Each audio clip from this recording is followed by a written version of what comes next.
All right, good morning, or should I say good day, boys and girls. This is just for those guys who missed our lessons over the holidays. Noma kungenzeka ukuthi you were part of the lessons, but khona ukukhohliwe. I will move swiftly, just nje doing a recap. And so if you feel like uyasala or so on, you can pause, rewind the video so that mhlawumbe uzo pick up. That is important. So this time we are looking at our first chapter, photosynthesis. So first chapter, photosynthesis. So siyazi-ke from grade 7, 8, even from grade 6, awukwazi ukuthi ukhulume nge-photosynthesis without mentioning ngiyazi abanye noma they would say mabayidefine, but it's a process whereby plants make their own food. Ngithi-ke for umuntu waka-grade 11 leyo definition isuke i-limited because igama elithi photo it means light. Synthesis means to produce something. So awukwazi-ke ukudefine i-photosynthesis ungakhulumi lutho nge-light. So your definition should say it's a process whereby plants make their own food by using light energy or by using radiant energy. Nakhona fanele sibe specific ukuthi lokudla okwenziwa ama-plants kudla kuni. Because omunye might think mhlawumbe ukhuluma ngama-fruits. Kanti ama-plants they make i-glucose ezostorishwa njenge-starch. Uma ukhumbula ka-grade 8 ukuthi naka-grade 10 life sciences ukuthi we would test for i-starch kuma-green leaves sisebenzise i-iodine solution. So-ke uma sibuka nje the first part bafethu ka-grade 10 you'll remember ukuthi uke wenza i-cross section of a leaf la khona ububheka ukuthi we do have sinayo i-waxy cuticle le ubuyithola ukuthi it is lining the leaf ngaphandle. Sathi-ke umsebenzi we-waxy cuticle ukuprevent i-water loss ukuthi ama-leaves akhe angaluzi amanzi.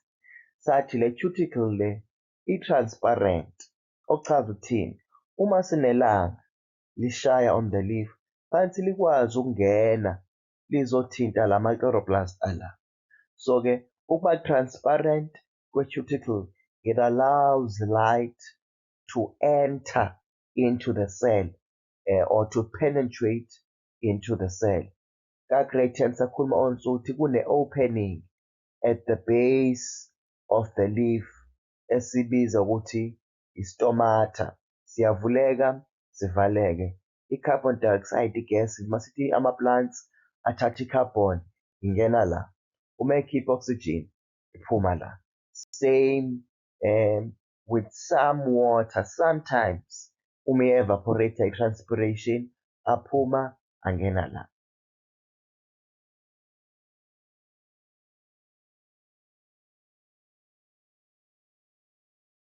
All right. So sibheka manje i-definition ye-photosynthesis. So when we're defining i-photosynthesis njengoba kade ngishilo ekuqaleni is a chemical process by which carbohydrates or glucose is produced using radiant energy. Just like how I mentioned fethu ukuthi awukwazi ukukhuluma ngo-photo nge-light without mentioning radiant energy.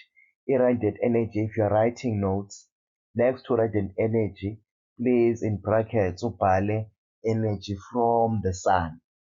Energy from the sun. So ama-plants they make i-glucose by using light energy. So yonke le process Yonke le process yenzeka in the chloroplast. So the site for photosynthesis yenzeka in the chloroplast. So uma ufunda la definition kuye kuthiwe is a chemical process, ochaza ukuthi le process i-process enama-chemicals. Imaphi-ke lama-chemicals esikhuluma ngawo? So ukuze yenzeke le process sinama-requirements, izinto ezidingakalayo, ngaphandle kwazo ngeke yenzeke i-process ye-photosynthesis. So eyokuqala-ke requirement it's a carbon dioxide, CO2 ngokwe-chemical formula. Carbon dioxide siyithola from the atmosphere, yiyo lesithe ama-plants aye-absorba ingene through the stomata. 2, we have amanzi, water, H2O, nayo i-requirement ukuthi le process ayikwazi ukwenzeka ngaphandle kwamanzi. The third one is the radiant energy or the light energy, the energy from the sun, because we said photosynthesis, it's a process whereby plants make their own food using energy. So ke le radiant energy nayo iza because we have chlorophyll. Remember chlorophyll uyithola kwi-chloroplast. It's the green pigment. It's the green pigment. Uyithola kwi-chloroplast. So ke okunye ke le process fethu i-controlwa by ama-enzymes. Grade 10's knowledge. Ama-enzymes umsebenzi wawo siye sithi they speed up the chemical reaction. Uma kukhona indlela ngiyacela uyibhale lento somewhere in your notes. They speed up the chemical reaction. So ayenza ukuthi i-reaction isheshe. Ukuthi i-reaction ibizwa isikhathi eside isheshe yenzeke. Sithi masiwabiza grade 10 sithi these are biological catalysts. An example of a catalyst, for instance, it's what we call izil. When you are cooking inyama, ufuna isheshe ivuthwe, you add izil, speed up the cooking process. The same thing here with ama-enzymes, they speed up photosynthesis. Then we have ama-products ethu, which is glucose and also oxygen. So sithe nama-requirements. This is what is needed after kube ne-process, then bese siba nama-products okuyi-glucose and oxygen. So we also have a structure se-chloroplast. You were supposed to know this one from grade 10's knowledge. Ka grade 10 naka grade 9 kudelwe kakhulu lapho with ama-plant cells. Lana futhi into engicela uyikhumbule, please make sure when you are drawing double membrane, the double outer lines, that is the double membrane, the outer membrane ne inner membrane. Yini umsebenzi wemembrane? It allows some substances to enter or exit the cell. So uma sithi for instance kungena i-carbon dioxide, uphuma i-oxygen, kungena amanzi kwi-plant, lo manzi angena through the membrane. So angena through the membrane. So ke sinento futhi sibiza nge-thylakoid. I-thylakoid ukubona lokho okubizwa nge-grana. I-grana i-disk iyodwa ibizwa ukuthi i-thylakoid. So thylakoid. Uma wahlanganisa ama-thylakoid akunikeza i-granum noma akunikeza i-grana. I-grana-ke i-green in color. Njengoba sesithi i-chloroplast i-green noma i-plant i-green, yingoba ine-grana e-green. I know my diagram almost iveza wonke ama-colors e-green, but what is actually green in the chloroplast? It is the grana, the lamella, or lokhu sikubiza isikhathi sithi yi-intergranum, elinye igama for ilamilla, yi-intergranum, a-green ngoba ane-chlorophyll. So uma sithi-ke ama-plants kwenzeka i-photosynthesis, siyihlukanisa kabili mfethu i-photosynthesis. Siye sithi kune-stage la sithi i-light phase. I-light phase i-phase edinga ukuthi kube khona i-light. Leyo light-ke i-absorbwa yi-chlorophyll oyithola in the granum. So njengoba igrana i-green ine-chlorophyll, umsebenzi we-chlorophyll uku-absorb-a noma is to trap the light energy or the radiant energy. So we also have the starch grain. So-ke i-starch grain nasiya, it's a pity that my diagram isikhombisa enye indlela.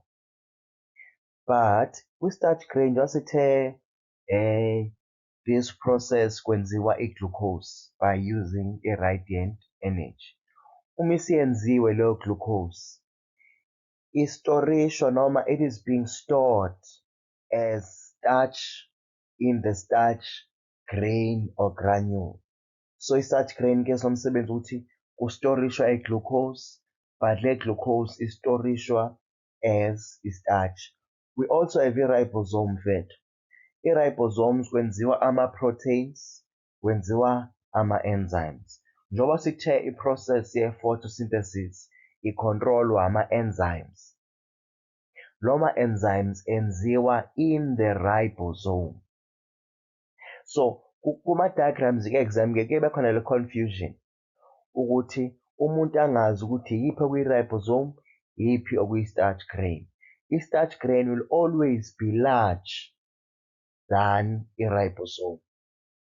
Amanye ama-diagrams-ke ayebe fair ukuthi akuvezele i-starch grain sisikhulu ubone ukuthi kunento engazuthi ikhona ngaphakathi eyama-dots, bese i-ribosome mhlawumbe iba khalatini ibe black nje. But kuyenzeka sometimes ukuthi both i-ribosome starch grain aku-black, but in that case i-starch grain siyohlezi sisikhulu kune-ribosome. Then we also have i-stroma. I-stroma-ke it's the liquid, the water-like substance oyithola within i-chloroplast. Njengoba ngithe-ke i-photosynthesis yenzeka kawu-two, yenzeka kwi-light phase nakwi-dark phase. I-dark phase yenzeka kwi-stroma. Dark phase, it occurs in the stroma of the chloroplast. Ngicabanga ukuthi okuningi mfethu-ke la ngikukhavile. Whenever you are drawing diagram yakho, ama-labels akho aba on the one side. Ngiyazi la a-scattered around. Also uhlezi une-caption, structure of the chloroplast. So-ke ngifuna njengoba ngisho ukuthi we have two processes. Sine-light phase noma sithi masibiza sithi i-light dependent phase. Leyo dependent phase ke ibizwa nge-light phase. Njengoba ngibhalile nje, it requires i-light. Ayenzeki ngaphandle kwe-light. Then lesibili sithi yi-dark phase noma yi-light independent, meaning it does not depend on light. So no light is required. I-dark phase yenzeka where the light ikhona noma ayikho. Ingakho sibiza nge-dark phase, sithi i-independent of i-light. Futhi yenzeka kwi-stroma. Kanti i-light phase yenzeka kwi-grana ngoba i-grana ine-chlorophyll that will absorb or trap sunlight. So I'm going to give you this diagram. Please pause the video and identify lama letters ukuthi u-A yini, u-C yini, u-D yini, u-E yini, u-F yini, u-G yini, no-H yini. Please pause the video and identify which letter shows the grana, which letter shows the stroma. Okay, you should be having D as a stroma, the liquid. You should be having H as a grana. You should be having E as a thylakoid. You should be having F as the intergranum or lamella. You should be having A no C as a double membrane.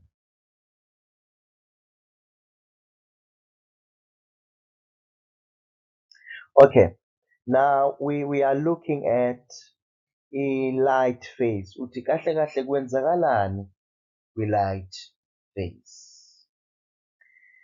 So sithe okokuqala ke mfethu, i-light phase yenzeka in the grana, ngoba i-grana ine-chloroplast.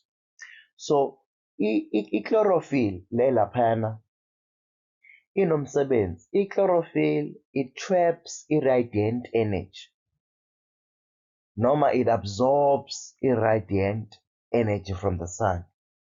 Yini umsebenzi wale energy? Okokuqala mfethu, unamanzi. Amanzi akho enziwa u-H2O, ochaza ukuthi kuno-hydrogen, kuno-oxygen. So leya energy is used ukuwahlukanisa amanzi, ukuwasplitha into i-hydrogen and oxygen from H2O to H and O atoms. Le process-ke siyibiza ngokuthi yi-photolysis. Igama elithi photo means light. Lysis is to split or separate something. So that energy from the sun is used to split water into hydrogen atoms and oxygen atoms. Lama-hydrogen atoms-ke asithi nje u-H nje, but sithi it's energized hydrogen atoms. Uma wabhala ungabhala as u-H plus. U-plus wakhe-ke ubhala la ngaphezulu ekhoneni ka-right. Ungazi ukuthi ubhala i-exponent if you're familiar with ama-exponents. So-ke sithi-ke energized hydrogen atoms are released ngesikhathi kusplithwa lamanzi. Also the oxygen gas is released into the atmosphere. So the oxygen esithi it comes from the plants, esithi siyithola from the plants, iqhamuka fethu from lamanzi, because lamanzi uma esplithwa akhiphe i-oxygen, akhiphe i-energized hydrogen. Le oxygen-ke iyakhishwa iphume e-atmosphere, then i-hydrogen lesele, energized hydrogen, yona-ke izosetshenziswa kwi-step esilandelayo noma kwi-phase elandelayo.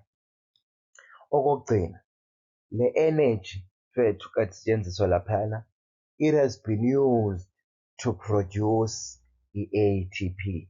Ngizoyicela le part fethu uyi-rewind-e, uyibuke futhi okwesibili, vele ngeke uyibambe at first hand. Sonke uyibuke noma uyizwe at least twice, nawe uzame uyincenga ukuthi uyiphushe izizwakala. So-ke sithi-ke sine-energy carrier ebizwa ngokuthi yi-ATP, eproducwe from, eyenziwa ile light energy yaproducer i-ATP. So the light energy kahle isebenza kabili, isebenza ukusplitha amanzi nokuproducer i-ATP. So this is a diagram showing the process esikhuluma ngayo, ukuthi you have radiant energy, unamanzi in the grana, lokhu kushisa okuqhamuka from ilanga uwasplitha amanzi akho H2O into u-hydrogen, energized hydrogen and oxygen atoms. Sithi-ke lo energized hydrogen uzosebenza wona kwi-dark phase, while u-oxygen uyaphuma in the atmosphere siwuphefumule. Then the energy is also used to form i-ATP, nayo ezosetshenziswa in the dark phase. So kahle kahle siya kwi-dark phase siphethe izinto ezimbili, siphethe i-energized hydrogen atom and also ATP. Okay, manje ke we are moving to the next phase, which is the dark phase. So i-dark phase ke yona yenzeka in the stroma, kuleya liquid part. Manje sesiphumile kwi-grana, siphuma siphethe i-ATP and energized hydrogen. So when we get into the stroma, the following occurs now. I-carbon dioxide from i-atmosphere manje, it combines with the energized hydrogen atoms.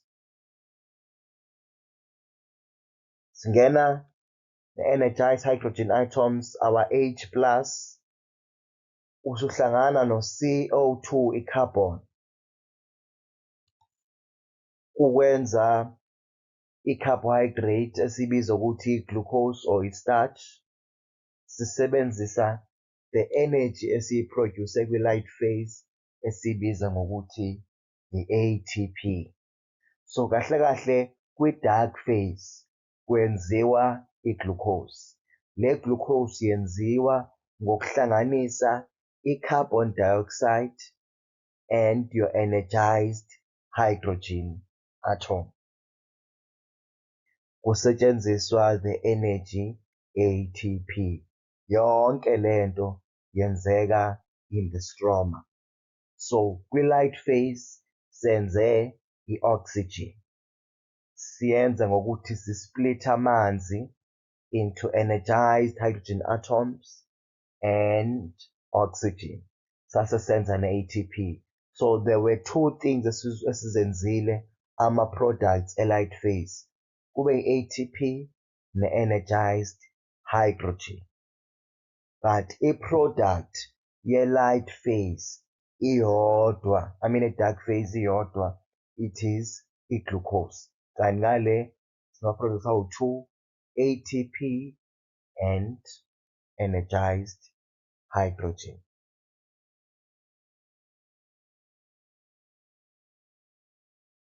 So that is a diagram showing a dark phase where number one, you have carbon dioxide being absorbed into the cell. Nansi carbon dioxide ihlangana ne-ATP, ihlangana ne-hydrogen atoms, kusetshenziswa i-ATP ukwenza i-glucose. Sathi-ke leya glucose-ke istorishwa as starch in the starch grain. So in the last year's paper, this was part and parcel of iphepha lika June, where they were given this diagram. So ke ngifuna ke manje uzama ukuphendula lama question ngizobuza wona. Yini u-W? Yini u-X? U-Y yini? A hint for Y. U-Y yi-product ye-light phase. Kuphume i-ATP kwaphuma nani? Yini lezo 20 singena nazo in the dark phase? Also we have U-Z, which is produced in the light independent phase. Yini u-Z? So sinama-importance awu-3. Photosynthesis. I-photosynthesis, it provides the energy for all living organisms. I know grade 8, abanye baye bathi it provides us with food. But ke ngithi grade 11 asisho kanjalo, it provides us with energy ngoba i-glucose, it stores energy. Second bullet, it maintains a balance between i-oxygen ne-carbon dioxide.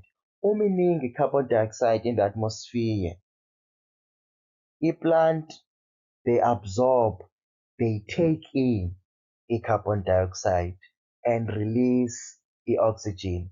By doing so, iyayinciphisa i-carbon, inyuse oxygen. Izama ukwenza ukuthi ibalance, even though this balance cannot be perfectly matched, but at least it tries to maintain the correct balance. And the last one, oxygen is released as a byproduct. I-byproduct ke mfethu i-product engithi extra noma eyi-addition kwi-main product, ngoba i-main product ye-photosynthesis ukwenza i-glucose, but ukuproduceka kwe-oxygen, it's an addition to this product, meaning i-oxygen is a byproduct. So I will stop here for today. I will upload other videos as isikhathi sivuma or next time.